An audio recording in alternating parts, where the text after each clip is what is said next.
On today's show, we have a love letter from Livermore with Poets Laureate Connie Post and Kevin Gunn. Following that, I'll have a haiku lesson featuring the poetry of haiku master Isa.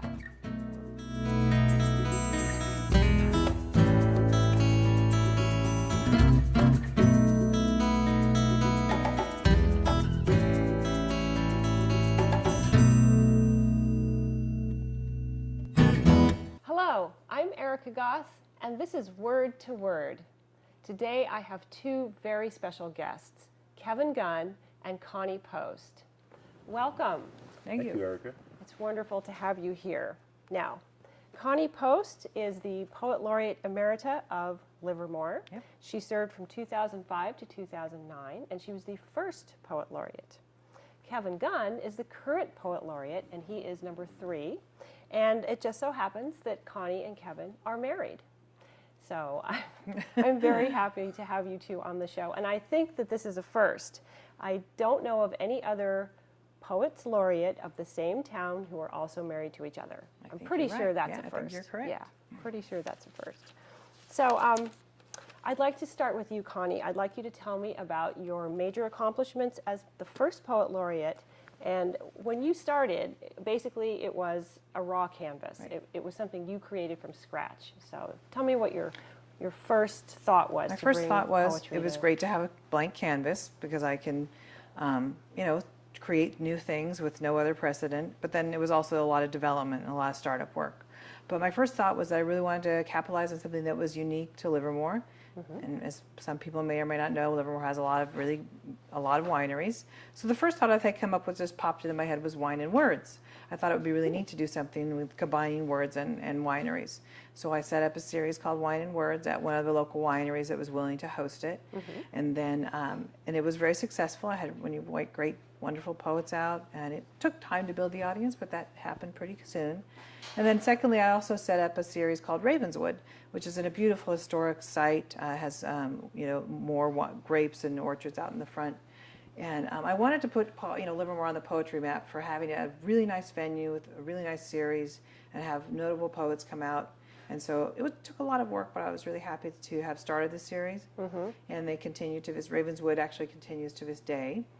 And then I also really wanted to work with the youth. And so my husband, we'll hear more about, had a high school poetry group that I actually drew off of that and for young students who wanted to take a more critical look at their work and really do critique group. Mm-hmm. In that time, we also grew to be very close, and I ended up mentoring them. Some of them went on to be published.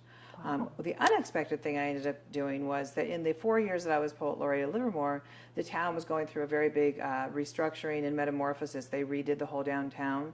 So there was a fountain, there was an art theater, so I pretty much dedicated more new things than anybody. So I wrote 25 poems of occasion, and they ended up publishing the book for me called The City of Words. And I like that idea. Mm-hmm. Poems of occasion, very difficult to write. You have to really force it into a certain theme, but it does force you to be a better writer. Those were my What were the most challenging poems you had to write for occasions for the city of Livermore? Well, I will say just start with the ones with fountains, and those were really easy. But there was a whole thing going on with the flagpoles in the city. And so I had to write 3 different poems about flagpoles, which the flagpole isn't a really very musical word. So I decided to go with the symbolism of the flag and or the pole. For example, the second one I wrote was they did a replica out of the main flagpole. Mm-hmm. And so the first line was take the good wood, meaning extract it out. And so I thought that, and then I went with that theme. So sometimes it was hard to come up with something, but I did. I'd say you were game. I've read your City of Words, and you sent it to me, and it's beautifully done. Thank you. It makes you want to move to Livermore. The city Chamber of Commerce could use it. It makes you attached to the town. Yeah, it's like, I wrote a poem about that, and people kind of remember it too. Yeah. So. And people do remember a town that's been commemorated that way, I think.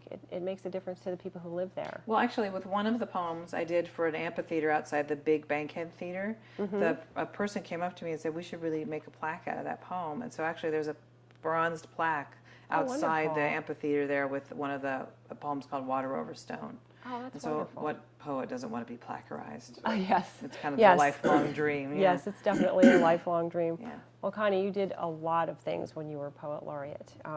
Poet Laureate number 1.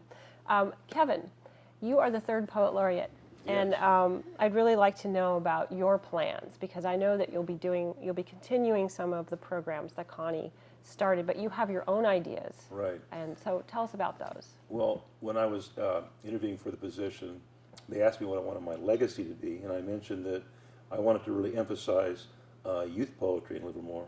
I feel like the future of poetry, it really depends on getting young people excited about writing.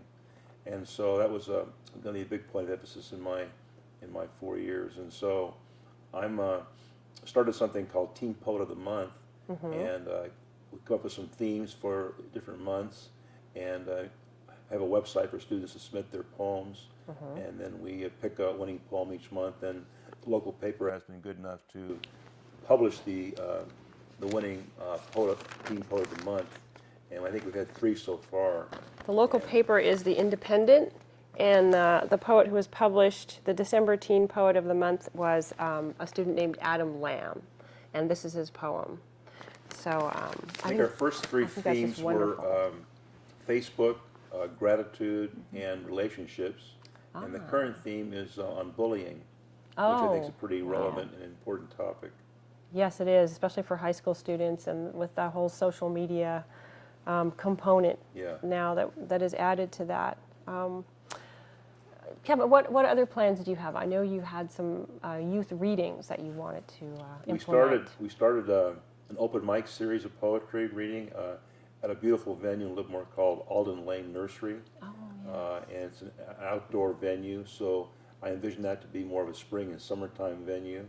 Of course, with the weather the way it is now, we could do it now too. But we've had a few of those Alden Lane readings, and they've been pretty well attended so far. Hoping to build that venue up. I also want to create a poetry slam event in Livermore, where we have people in the audience actually judge the poets as they read their poems or perform their poems. And so I'm trying to pick a venue right now in Livermore that would be a good venue for that kind of event.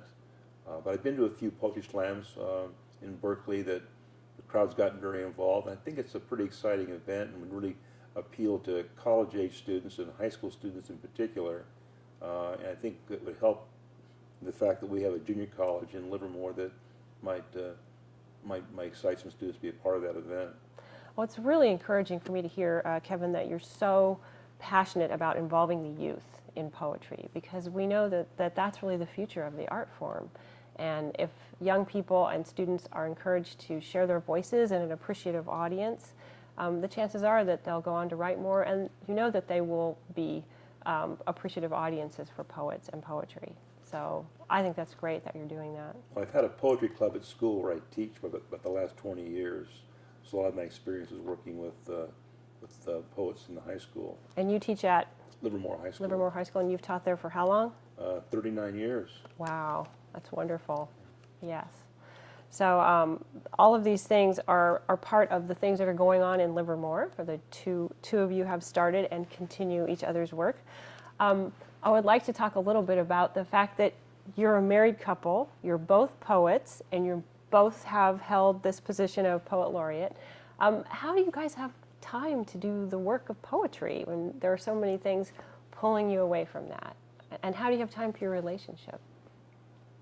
That's a whole other show. But so for poetry, I know when it speaks to me and the poem is after it's done with its percolating period, I really do kind of put aside a lot of what I'm doing. It doesn't really take me that long because I've been a writer for so long to at least come up with the structure of what I want.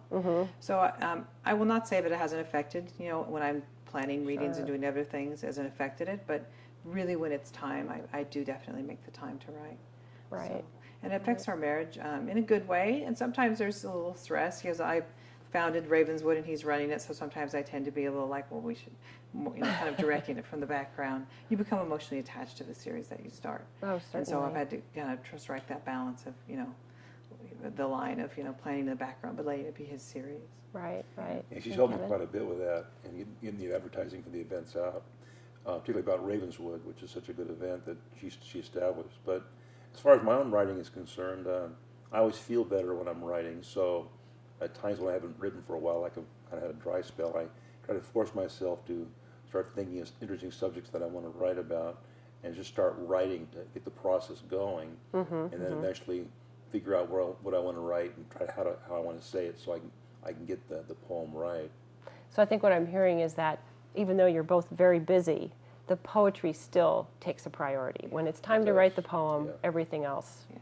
goes away, and you guys make time to write that, Yeah. which is what keeps those creative ideas coming, I'm sure, Right. for both of you.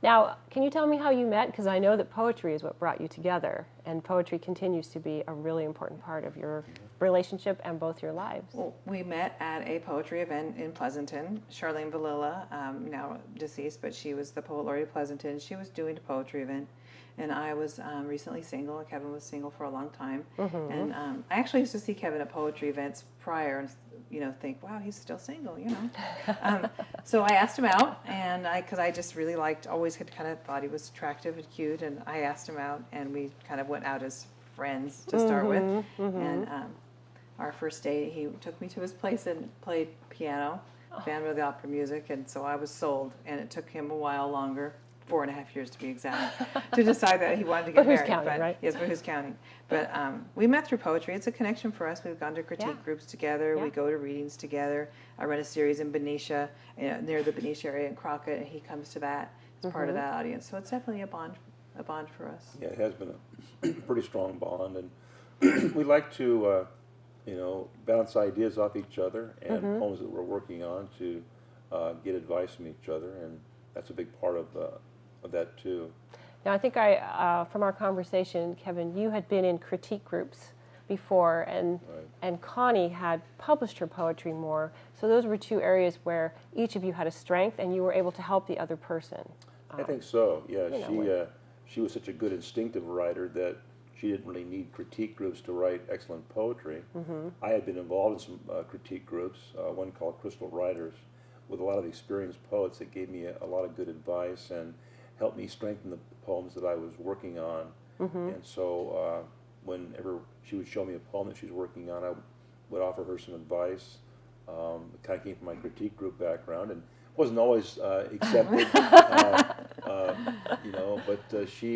she was willing to listen, and I think over the years We found a good balance. At first, I was very resistant. We really do write really different poetry. I'm kind of more of the Princess of Darkness. He's more lyrical and light. So sometimes I would say, well, you just don't know what I'm trying to do, or I'm not taking it out. And over the years, we've just found a really good balance. Sometimes I won't take the edit. I don't think it's relevant. But sometimes after thinking about it and moving out of my stubborn period, you get wedded to certain parts of a poem. You realize maybe it is really better to take off this last stanza or remove this line. Yeah. And so there's just learning to ways to listen to each other. Kill We your go back and darlings. forth. Yeah. Kevin usually wants to, when he wants to start to read it, he'll go, here's the poem. I'm like, I'm in the middle of something, wait. So I have to make time, and usually he reads it to me. And now, as of late, he's been reading him. I'll say, read mine back to me, and there's a strength in that. When the other person reads it back to you, and you hear, as opposed to reading it yourself, you can miss things. Yes, And so lately, that's we're true. both reading each other's, and so I think that's another way to hear a poem. It's the same for me. Sometimes I accept her critiques, and sometimes I don't. Yeah. But I'm keeping it. but I think I'm a better poet because of the interactions that we have. And I think it's made me better, and appreciate her style a lot more. And That's great. I love hearing that, because it sounds to me like you've come over some rough spots, and now you have a way of working together that's supportive, but you're still able to grow. Yeah, I agree with that. Yeah. So, Connie, I would like you to read some poetry for us now. I'm going to read it, actually a couple, maybe a love poem or two real quick, because we're laureates in love. It's a perfect opportunity. So I'll read one poem called Come What May, and I wrote this in thinking about Kevin. If sugar were a lie and all the grains lost their sweetness, I would still venture inside our quiet canisters of conversation, seek the thickness of molasses instead, find solace in the syrup, like the way you pour over me each morning. I would go to the honeybees, ask them their secrets. I would kneel in a field of mustard seed and find their quiet shrines of nectar. Find the echoes of Eros and the buzzing in the swarm. I would let the sweetness drip down my chin until the bees forgave me for holding on too tight. Even if I had to leave the field, I would remember your hands, the silent work of pollination, and I would thank the bees for telling me how to find them. He's definitely the balancing out factor of our marriage.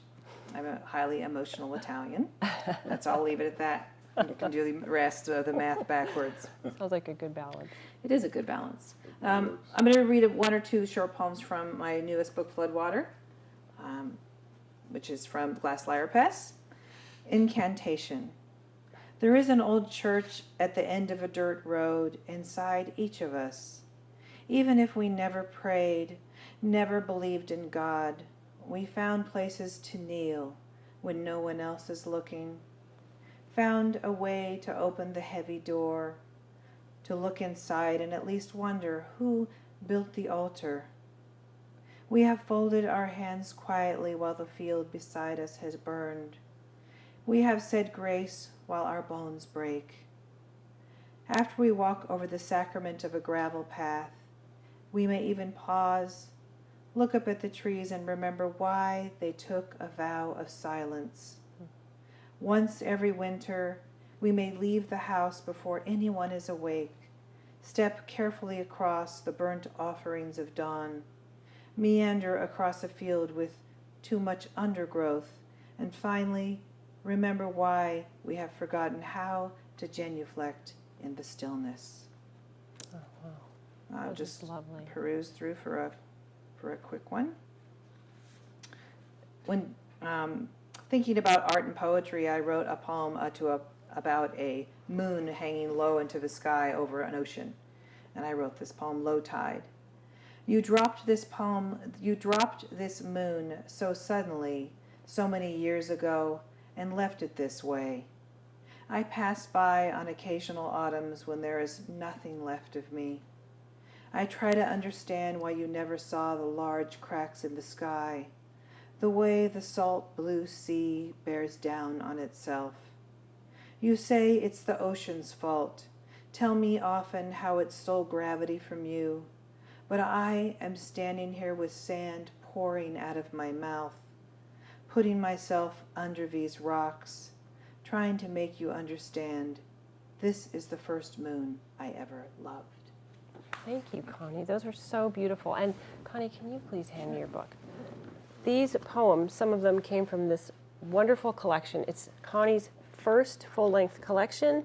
It's titled Floodwater, Poems by Connie Post, and it's available from Glass Lyre Press. I highly recommend it. It's a beautiful book, and in all ways it is beautiful, but especially the poems it contains. Thank you. Kevin, let's hear from you. Let's hear some poetry from you. Well, this first poem is about my problem with junk food eating, and it's called Wake. Blood sugar bloodhounds track my last meal. I am a metered man on a low-carb leash, portion controlled, carrot consoled, a fat-free facsimile. I seal myself in a sweet and low sarcophagus. Fast food flies at half-mast. The coffin is lined with Cool Whip and chocolate chip cookies. The cruelest cupcake gloats at my wake. This death is hard to swallow. Wow. Very well put. This one is about teaching, called Onions. I grow onions in class, multi-layered lessons I feed my students. I labor to teach them to peel back the outer skin, inhale the information, sniff through the sources, analyze the aroma, breathe deeper, uncover the pungent odor of insight, a smell that will stay with them. Beautiful. Another teaching poem called Peanut Butter. Some students stick to the roof of my mouth like peanut butter. Their unpalatable presence spreads over the classroom with thick remarks I find difficult to swallow. And Pied Piper. They cling to cliffs in the back of the classroom, lofty, aloof, afraid to let go of themselves. I try to lure them closer to the ledge, entice them to take in the view of what they can learn, what they can become. The task is steep, to coax their enthusiasm off the precipice of participation, get them to trust that I will honor their free fall. And one last one is about my wife, and this one is called Speedway. So this is a lot about my wife. She is the Danica Patrick of the spoken word. She can circumnavigate a conversation like a race car driver, steering between the syllables that drive the dialogue. She speeds through segues, fails to slow down at crosswalks of comprehension. She accelerates into every twist and turn of consideration and concern, clocking speeds of 200 words per minute. She maximizes mileage between breaths. Oral octane powers her high-velocity vernacular as she downshifts her discourse, spins donuts around my attention span, and loses me at the corner of, who is Marilyn and what in the hell are you talking about? Sums it up. Oh my gosh, I'm so enriched by your words, Kevin. Those are beautiful. Those are beautiful. And Connie, Thanks. you know, I've been a huge fan of yours since we met. Yes, it's kind of how we met. It's just been a privilege to have you two here. Rush too? Thanks. Yes. Very fun. Yes. Connie and Kevin will be reading at a very special reading at C.B. Hannigan's on February 19th, starting at 7 p.m. We've titled the event Laureates in Love, and if you want to hear more of this wonderful poetry, and perhaps they will talk a little bit more about their working together and about the process that they use to generate poetry and to comment so very carefully on each other's work. I invite you to come. So hopefully we'll see lots of you there. Thank you so much, you. Thank you, Kevin Erica. Gunn and Connie Post. Pleasure. Now I'd like to talk to you about writing your own poems. Many people would like to get started writing their own poems, but they're not sure how. I'd like to suggest two forms. One is the haiku and one is the cento. The haiku is flexible enough to appeal to beginners and experienced poets. The haiku is a traditional Japanese three-line poem with a syllable pattern of 5-7-5. That is, 5 syllables in the first line, 7 syllables in the second line, and 5 syllables in the third line, for a total of 17 syllables. Haikus focus on images from nature with the perspective of the human being in nature, and the haiku emphasizes simplicity, intensity, and directness. The syllable pattern is not as important as those three things. Now, for examples, I will read you three haiku poems from the haiku master Issa, who lived in the 14th century. Don't worry, spiders. I keep house casually. Even with insects, some can sing, some can't. Asked how old he was, the boy in the new kimono stretched out all 5 fingers. Those 3 poems were translated by Robert Hass. For a very, very different poetry form, you might want to try the cento. The cento is a Latin word for patchwork, and a cento poem is definitely a patchwork of different lines of poetry. You might call this a found poem with a specific place to find your lines. In music, it would be called sampling.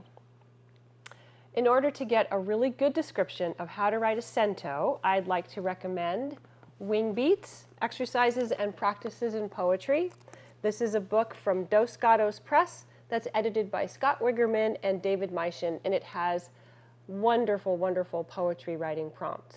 So I highly recommend it. Let's talk about the cento.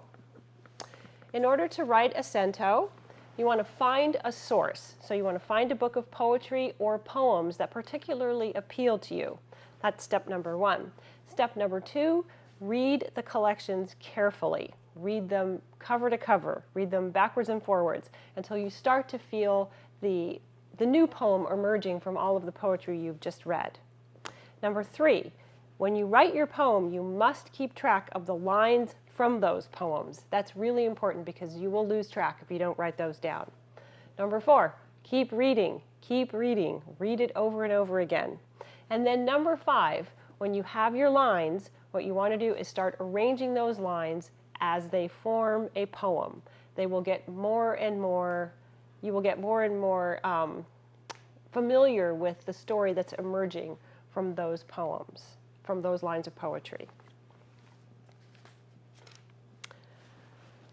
For more poetry writing prompts and lots more information about poetry, you can check my various websites. I have a new poetry prompt every Friday at Los Gatos Poet Laureate on Facebook. I also put poetry prompts up and lots of information about poetry on my WordPress blog, which is ericagospoet.wordpress.com. And then finally, all of this information is also at www.ericagoss.com. There's still time to contribute to the first Los Gatos Poet Laureate Creative Writing Scholarship, which will be given to a graduating senior at Los Gatos High School this year. If you'd like to contribute to the scholarship, you can contact me via email at ericagoss@comcast.net. Thank you very much. I'd like to thank viewers like you for contributing to make this show possible. And I'd also like to thank Rainbow Graphics and Video. I'm Erica Goss. Thank you for watching Word to Word.